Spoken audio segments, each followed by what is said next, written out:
El pintor de la bóveda de Perón. La novela de mi abuelo, Sergio Mercurio. Última parte. Lo que el abuelo no contó.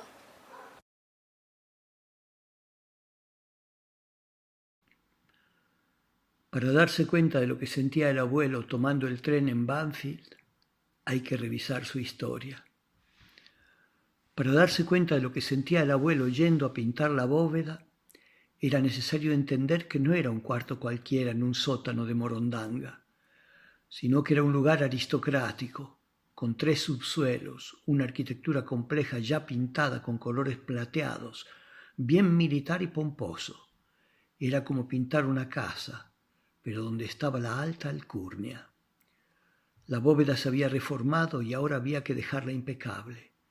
Había que volver a pintar los adornos rococó, las puertas doradas. En ese sitio el nivel de humedad implicaba tener conocimientos exactos de pintura. Había que tener oficio. Todo lo que a él le sobraba. Le sobraba tiempo, le sobraba oficio.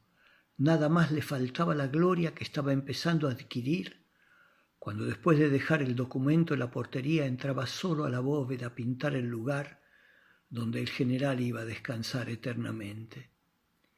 El abuelo estuvo 30 días, desde las 8 de la mañana hasta las 6 de la tarde haciendo eso, llenándose de gloria y nadie lo supo.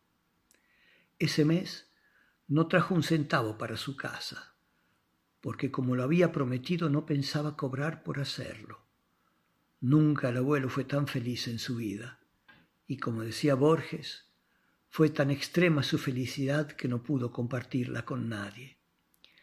A nadie le dijo lo que sintió haciendo lo que hizo, a nadie. Pero yo imagino que su historia le pasó por la cabeza mientras pintaba, que repasó todo, que pensó en su madre y en el borracho de su padre, que se le sucedieron los acontecimientos de su vida como en una película que él mismo se relató, que recordó las cosas que son la vida de un hombre, su mujer, sus hijos, su trabajo, sus amigos, los sueños que se acordó de cuando era boyero, de cuando tenía 9 años y andaba por el campo de Chivilcoy recogiendo choclos en la escarcha a las 5:30 de la mañana, cuando para que no se le congelaran los pies dentro de las alpargatas, se los meaba para calentarlos. Al abuelo le debe haber dado tiempo de repasar su vida mientras pintaba.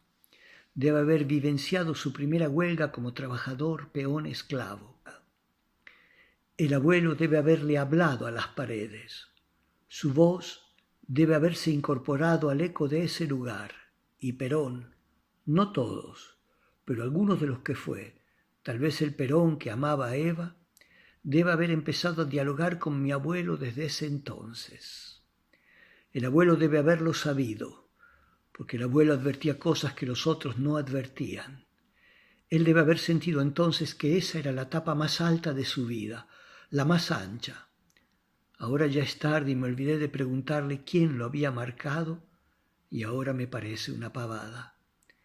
El abuelo tenía en Perón un modelo que había enarbolado, un modelo que había defendido, por el que se había jugado, y ahora la vida, su vida, lo había puesto frente a ese hecho. La vida le había regalado ese momento.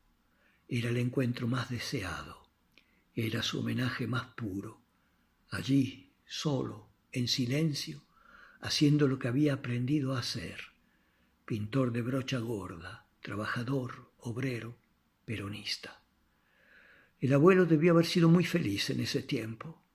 Estoy seguro de eso, no necesito comprobarlo. Yo imagino la presión en su mano, el muñequeo con que llevó el pincel para arriba y para abajo, cómo entró en los vértices, cómo lavó los pinceles dejándolos perfectos para la siguiente jornada, la presión que le hizo al cemento para que recibiera la pintura, cómo pintó a mano cada detalle de ese mausoleo, de ese templo. El abuelo ya había hecho su vida e iba dejando rastros. Ya había, desde mucho tiempo atrás, encontrado el color perfecto, combinando los 3 pomos y en un tiempo récord. El abuelo, como Sherezade, había pasado 1001 días contándome historias y yo, como un rey injusto, bruto, bárbaro, finalmente me sentí tocado y decidí salvarlo. Quiero hoy alargar su vida hasta este relato. Mi abuelo me dejó una marca indeleble que se acentúa más y más con el paso del tiempo.